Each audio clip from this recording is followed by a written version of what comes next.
Hello, good morning to all. Once again, welcome to my channel, Unboxing Real Estate PH. My name is Crisanto Encarnado. So today, I am here.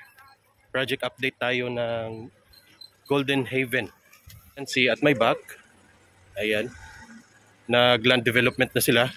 They are already starting the roads going to the park.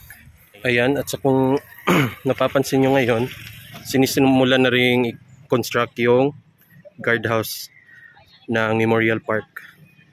Ayan. So, busy na yung mga construction workers na magtrabaho dito ngayon. And sooner or later, it will become a place, a park that you can visit, especially your beloved loved ones. Alright, so this is it.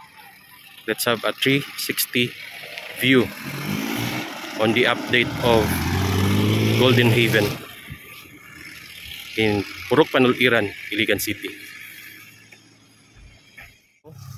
Hindi ka mawawala if you will just follow the main road of Abono, and makikita mo tong mga signboard dito. Hindi ka mawawala papuntang Golden Haven. Alright, so ito na yung update dito.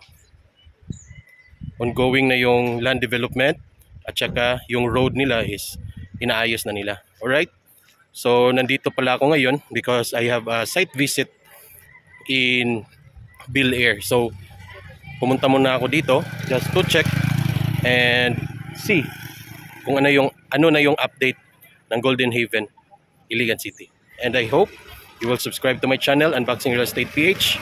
Paalam pat samantala. Thank you so much for watching. See you on my next videos. Bye bye and God bless.